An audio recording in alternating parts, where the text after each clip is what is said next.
Hi guys, my name is Manish Kumar.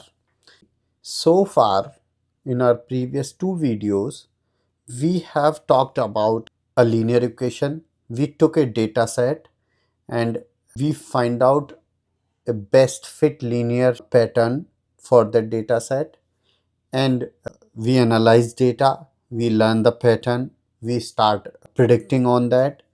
So as you can see, this was the data we took in our previous video, and there we talked about the neural network, we talked about the learning rate, we talked about the gradient descent, and we have not explicitly talked about the chain rule, but we have practiced the chain rule. How we did it, let me little bit talk about that, and then we will continue further our discussion. Please make sure you watch the part 1 and part 2 before you go into this. Once you learn it, then the further videos coming in this series will be easy for you, and make sure you understand it. Watch it once, twice, ask the questions, ensure now you know. So what we did here, derivative of sum of error square with respect to c. C was the intercept. Here was our error, which was like our observed data minus predicted data and the square of it. The derivative of this formula with respect to PD, and then we took the derivative of PD with respect to C. So basically that derivative of sum of error square with respect to DC was derivative of formula with respect to predicted data of this into multiplied derivative of PD with respect to derivative of C. So basically what we are saying is that if we have y is equal to f and it has internally another function gx, and if we want to take a derivative of y with respect to x, what we do here, we call it, let's say for gx, let's say we call it u. It's like u equal to gx. And what we do here, we take the derivative of this fu with respect to u and multiply it by derivative of u with respect to x, which will come from here, from this method. And this is called the chain rule. So chain rule is basically telling us that derivative of a composition function is equal to the multiply of derivative of those individual functions. So derivative of y with respect to x is equal to derivative of function f with respect to derivative of u into derivative of function u with respect to x. That is called the chain rule. So now we talked about the chain rule also, guys. So far we know what is our neural network, what is our learning rate, what is gradient descent, what is chain rule. Now let's talk about some different data sets rather having linear. Let's try to understand the complexity involved in this. In the previous video, we talked about a data set which was the linear data set. Let's say if here we have another data. So what we will do, if you will try to draw a line here, it will come out something like this. Similarly, if let's say we have another data here, so what you will do, you will draw a line something like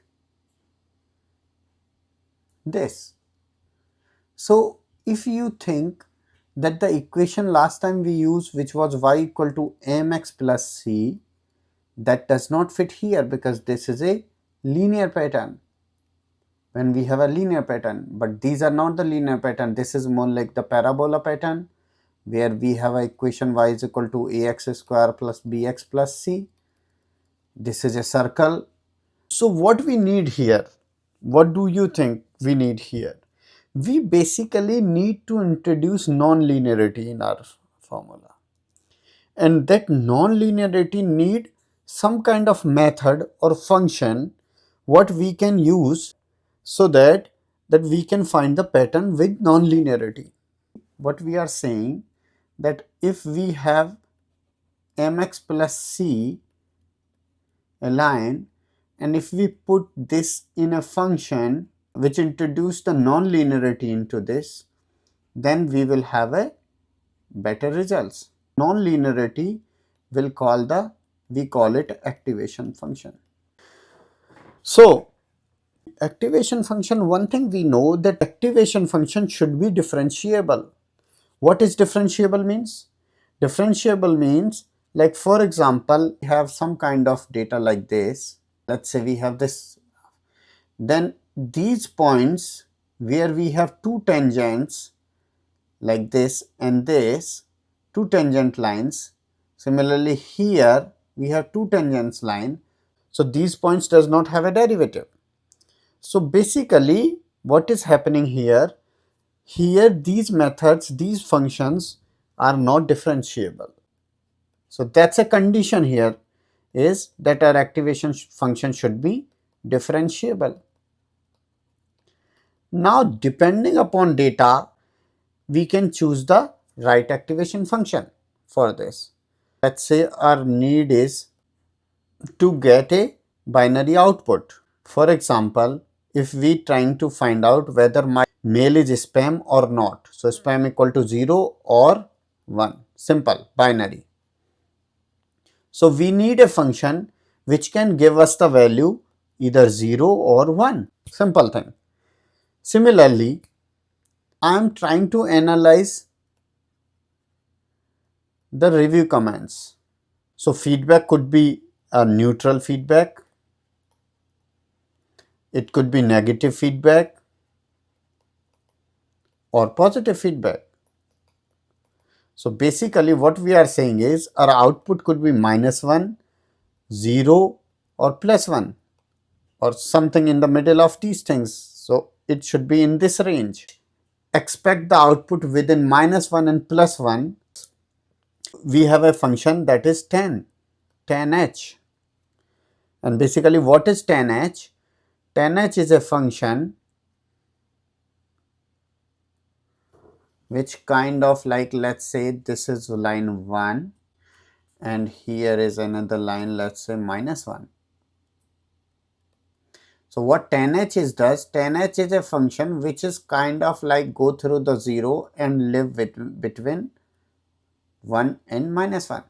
If our feedback is neutral, okay, the outcome can be 0. So we can like have run through the feedback through our neural network, and we are having outcome as a like either -1, 0, +1. So depending upon our requirement, we can choose the right activation function. Now let's say if we have to find out like our use cases, let's say third use case is like we have images, pictures where we have cats, dogs, horse, bear. So we need to, we want our system that we will give you the picture and system will tell us what is this, is it a cat, dog, horse, bear. So we kind of need a output where we will be having something like cat, dog, horse, bear, and we can say like, okay, if it is a cat picture and it run through our neural network, then outcome could be, okay, 70% it's cat, 10% it seems like dog, 5% it looks like horse, and 15% it looked like bear. So we can easily see it's a cat. So here if you see, we need a formula which can give us the probability of all the options, and we have multiple options. This could be thousands of options out there, and we are looking for this. So for that we have a function called Softmax. Softmax function can help us and give us the probability, and we use the softmax for this kind of scenario when we have multiple options and we want a certain probability corresponding to these options. So we can use softmax for this thing. Similarly, there is one most used function out there which is currently like used a lot, is a ReLU function. And ReLU function is nothing, it is simply max of 0 and x. So basically it take out the negative values.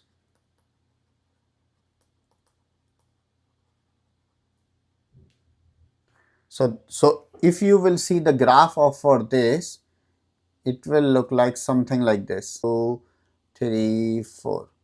So how it works, for all negative x values it will give the 0, and for all positive values it will return the same work as identity function, which is like fx equal to x. So for 1, 1, 2, 2, 3, 3 and so on. So this graph will look like this.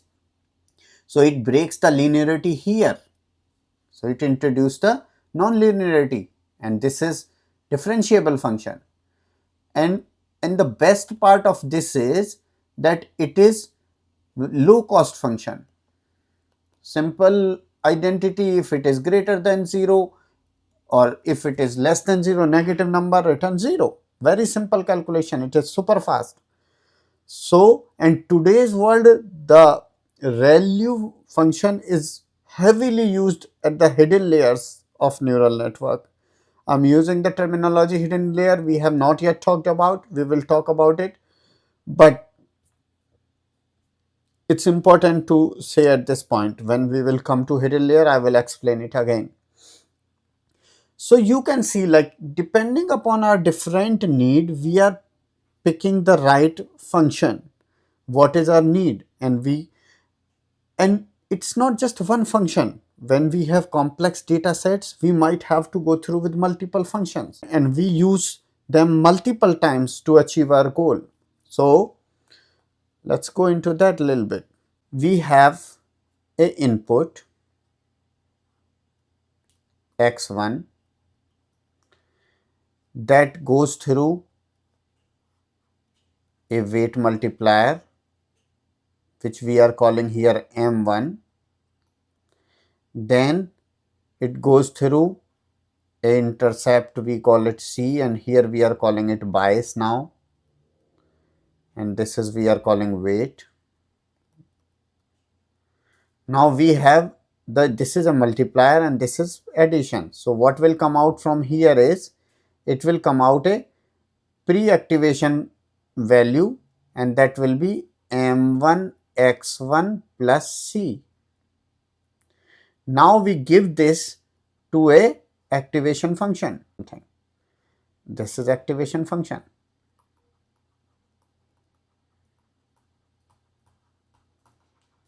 and this will give me a activation function output.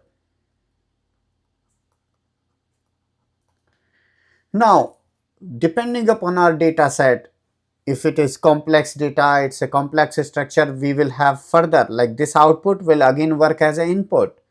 Then I will have another weight here, m2, and let's say output is called o1 here. And then I have another bias here, let's say c2. So the output of this will be,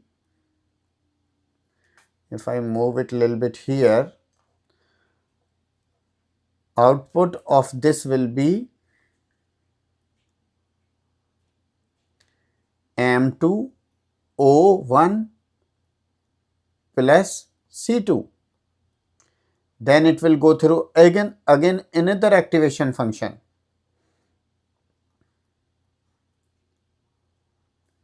And if in this example, if you see that we are having a linear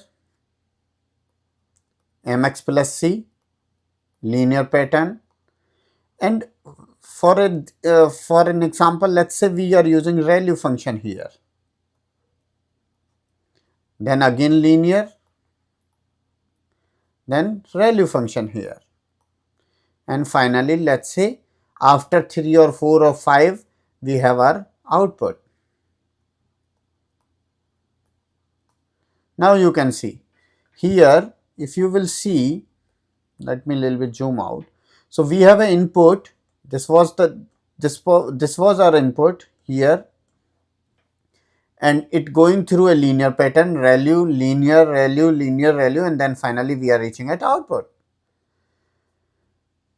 And finally the output we are expecting is something which is for our data set. So if our data set is like, for example, if we have like, for example, let's say we have a data set which is maybe x is to cube, and it is coming out something like,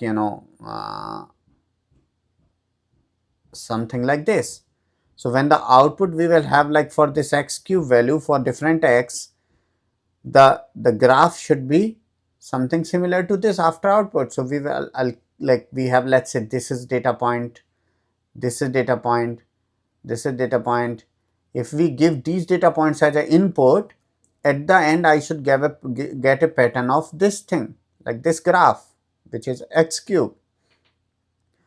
So what we can do here now, guys, just to have and make it a little more interesting and a little more clear for you, I can just simply write a small code, and where I will use a data set, and data set will be within -10 and +10, and let's say we will take 1000 data points between these two values, -10 and +10. Use the x raised to power 3 here as a our formula pattern, and we will see how, and then we will run this linear and ReLU and see how our pattern comes out, having multiple like maybe 5 or 6 times. So before going into that, guys, one thing I want to tell you, which is like I told earlier, the hidden layer. So this layer we call it input layer, where we have, or sometimes we call it zero layer also. So it is like whatever input we are giving here. It could be a the data point, it could be the pixels, for if we are sending a, let's say, picture, then the pixel value is the input, and then we have the output of activation function. This is called the hidden layer. Hidden layer is basically an intermediate layer which came out after some linear and activation function processing, and then this hidden layer working as an input for next set of this, and then this is my output layer. And if there are like multiple, then there will be multiple hidden layers. If there are multiple linear and ReLU combination, after each linear and ReLU there will be a hidden layer, and at the end I will have a output layer. So now you can see what is the hidden layer and input layer and output layers. So here I will use this data set, and I will show you how use activation function, how the pattern will come out, and maybe we can try some more function also, sigmoid or something. So give me a second, let me just write down the code and I'll be back. So here I have a code written. So what I did here, I just simply imported torch here, and torch has like NN is neural network here, and I have the numpy, and then the plot, I have to draw the graphs for that. So I use this matplot library and a random. So simply what I did is like I have the data set where I have took the 1000 samples, and then I have the y coordinate, which is x raised to power 3. So this will be my data, and what I will do is I will like process this data through my neural network, and will draw the graph for the output, and we'll see how both things comes out. So what I did here, I have a method which is like simple linear method, and in this linear method what I am doing is I am using neural network and I am using it 6 times. It's just going through the linear, and that is like for one input, and I have 50 output guys here. So basically I have the 50 data points in my hidden layer. So one input, different weights I use, different bias I use, and then I have the 50 points. Then again I use those 50 points, process them again through the next linear weight and bias, and that will give me next 50 points. So I same thing I keep doing up to here, and at the end I use those final 50 points and took one output over here. Then here what I did is, here I created another class with ReLU activation function. What I did here is I used the linear function first, then I did the ReLU on it. Then again for the 50 data points I use again ReLU, and then again linear, ReLU, linear, and that's how I went again the 6 times. And then I used a sigmoid function. Sigmoid function is basically same thing, linear, sigmoid, linear, sigmoid, linear, sigmoid, and so on. And one more class I use for Tanh activation function. I will see the results, how that works. For my x raised to power 3 graph, which method takes me close to that. So what I did, I have the train model function here, where I just pass these x train and y train, my xy data points, and I use the loss, which is like the error we talked about in our method, and our goal is like to optimize it. And we have a learning rate which is 0.001. You know that what is learning rate. And now I simply use the method to train this using the model, and I will use different models, and then I have the plot results. So it will plot me the graph for it. A simple graph it will plot with the blue color, which will be like the true value, what is x cube will come out, and then the predicted value, what the model is giving me the value. And now what I did here, simple linear method used, and then I result the for simple linear, then I use the ReLU method and sigmoid and Tanh. Simple. So now I will hit run. It will take some time. It's processing all 1000 data points, and that's where our goal, like that's the problem here. So we need to optimize, like I was saying, gradient descent and all those things we talked about. This is the point where we need it. If you will write a method not optimized, the entire training cost will be huge.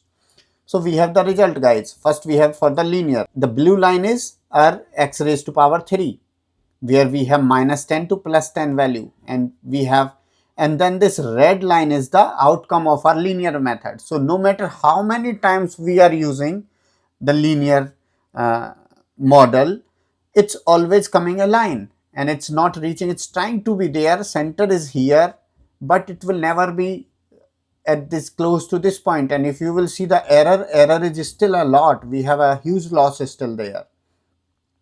Now if we go to the model ReLU, see the power of ReLU guys. Let me just zoom it out a little bit. You will see the entire red line and blue line are overlapping to each other, and the error, if you will see, is only 15.4804 loss we have after for all 1000 data points.